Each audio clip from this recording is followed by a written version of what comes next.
ایک شخص کا واقعہ آتا ہے ابو بکر بن عبد الباقی کا. وہ بیت اللہ گئے اور جب وہاں گئے تو انہوں نے اپنا سارا فریضہ سر انجام دیا. کچھ دن گزرے تو وہ ہی واز ناٹ ویری رچ.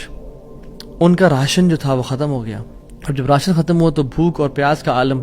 مکہ کی ایک دن گلی میں جا رہے تھے تو ان کو نا ایک پیکٹ ملا. انہوں نے اس پیکٹ کو اٹھایا, تھوڑا ہیوی تھا وہ. انہوں نے کہا چلو میں کمرے میں جاتا ہوں اور دیکھتا ہوں کیا ہے اس میں. کمرے میں گئے تو ایک ایسا ہار تھا جو کہتے ہیں میں نے آج تک نہیں دیکھا تھا. It was very unique, it was very precious.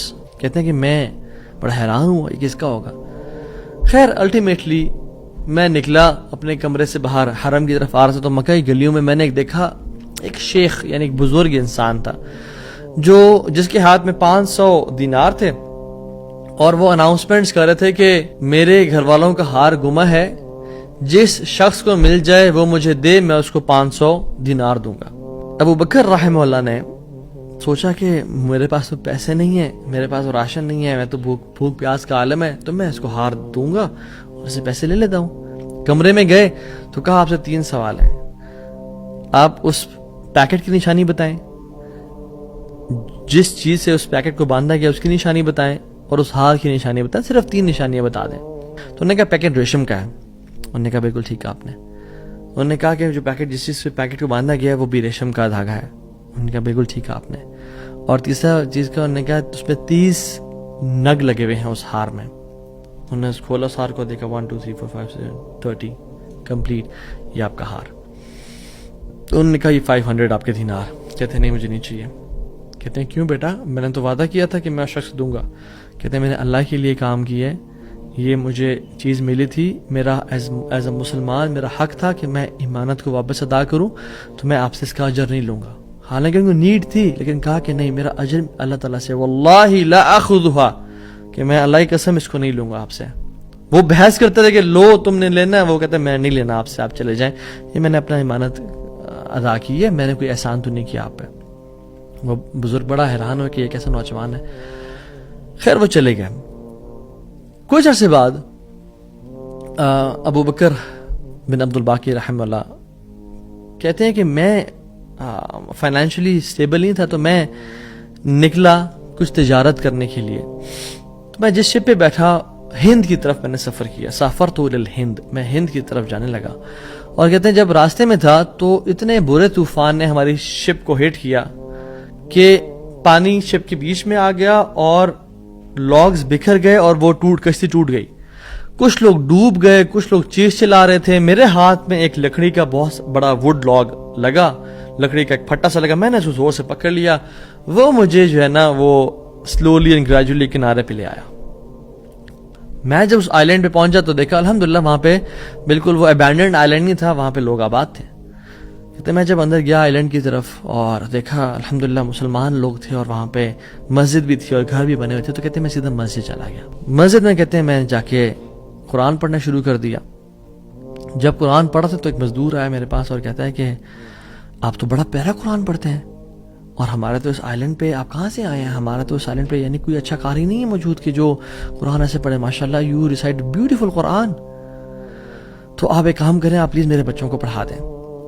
Slowly and gradually لوگ آتے گئے اور ان کو اپنے بچے پڑھاتے گئے, اور وہ ابو بکر رحمہ اللہ اس مسجد کے بڑے نوبل شخص بن گیا کہ لوگ ڈیمانڈ تھی بہت زیادہ, قرآن پڑھ کسی کو آتا نہیں تھا, تو انہوں نے اپنے بچوں کو لایا اور لوگ بھی پڑھنا شروع ہو گئے اور ان کو اس مسجد کا ایک طرح سے لیڈر بنا دیا کہ آپ اس کو رن کریں. کچھ عرصے بعد جب ابو بکر رحمہ اللہ کہتے ہیں میں ابھی جاتا ہوں اس آئلینڈ کو چھوڑ کے, مجھے نکلنا ہے یہاں سے, مجھے اپنے گھر کی طرف اور اپنے بزنس کی طرف واپس جانا ہے, تو مجھے اجازت دیں. تو ان لوگوں نے بڑا ان کو پش کیا اور کہا کہ نہیں آپ نہ جائیں, آپ کی آنے کی وجہ سے ہمارے پورے آئلینڈ میں قرآن کی تعلیم پھیل رہی ہے, you such a noble and wonderful gentleman, آپ پلیز یہیں پہ رکیں. تو انہوں نے کہا کہ نہیں بھائی میری لائف ہے, میں نے شادی بھی کرنی ہے اور سب. کہتے ہیں ہم آپ کو یہاں پہ رہائش دیں گے, ہم آپ کو یہاں پہ شادی کرائیں گے آپ کی, آپ یہاں پہ رکیں. تو انہوں نے کہا چلو ٹھیک ہے. انہوں نے ان کی شادی کر دی ایک عورت سے اور کہا کہ یتیم لڑکی ہے اس سے آپ کی ہم شادی کرتے ہیں. ہے تو وہ یتیم لیکن ہے بڑی مالدار وہ, کیونکہ اس کا باپ جو تھا وہ بڑا رچ انسان تھا. انہوں نے کہا ٹھیک ہے. جب ان کا نکاح ہوا اور اس لڑکی کے پاس جب آ کے بیٹھے, یعنی جو فرسٹ نائٹ, جب اس لڑکی کو دیکھا اور اس کے گلے پہ نظر پڑی تو وہ حیران ہو گئے یہ دیکھے کہ جو مکہ کی گلیوں میں ان کو جو ایک نیکلیس ملا تھا وہ اس لڑکی نے اپنے گلے میں پہنا ہوا ہے. وہ بڑے حیران اور پریشان ہو گئے. کچھ ٹائم بعد جب لوگوں نے پوچھا سب معاملات ٹھیک ہیں, سب سیٹ ہے, کوئی مسئلہ پریشانی تو نہیں, کہتے ہیں کہ سب ٹھیک ہے الحمدللہ. ایک چیز میرے ذہن میں ہے جو جس کا جواب نہیں ملا مجھے. کہتے ہیں کہ جو میری بیوی ہے, اور میں سے پوچھ بھی نہیں سکا ابھی تک کیونکہ حیا اور شرمندگی ویسے کہ یہ تم نے کہاں سے ملا, because it's very expensive necklace. کہیں اس کو یہ لگے کہ میں لالچی انسان ہوں یا میری نظر اس کے نیکلیس پہ ہے. تو یہ نیکلیس اس کو کہاں سے ملا؟ مجھے تو مکہ کی گلیوں میں ملا تھا اور میں نے ایک بزرگ انسان کو دیا تھا. وہ لوگ کیا کرنا شروع ہو گئے, فَحَلِّلُوا وَكَبِّرُوا, وہ کہتے ہیں لا الہ الا اللہ, اللہ اکبر, اللہ اکبر کہنا شروع ہو گئے وہ لوگ. اور کہتے ہیں کہ تم وہ نوجوان ہو.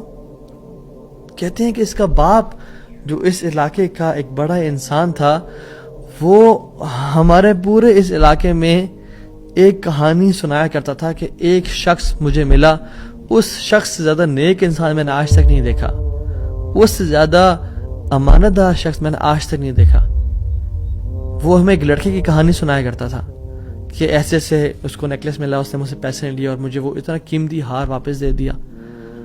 اور وہ باپ اللہ کا نہیں گولی, وہ دعا کیا کرتا کہ یا رب میری بیٹی کی شادی اس بندے سے کروا دے یا رب جس نے مجھے وہ ہار ڈھونڈ کے دیا تھا. اور آج آپ یہاں پہ آ گئے, اللہ تعالیٰ کیسے آپ کو یہاں پہ لے کے آیا. اور وہ بڑا حیران ہوئے کہ سبحان اللہ, کس طرح سے انہوں نے ہار اللہ کے لیے دیا اور اس کا اجر صرف اللہ سے کی امید رکھی, اور اللہ تعالیٰ نے کہاں کہاں سے لا کے ان کو یہاں پہ ان کی شادی کروائی اور ان کی لائف کو سیٹل کیا, اور ہار بھی ان کو واپس لوٹا دیا. اور سبحان اللہ انہوں نے کتنے دینار کو دھتکارا تھا اور ریجیکٹ کیا تھا, 500 دینار کو.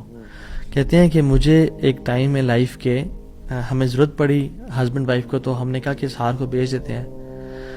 جب اس ہار کو ہم نے بیچا تو اس کے 5 لاکھ دینار ہمیں ملے.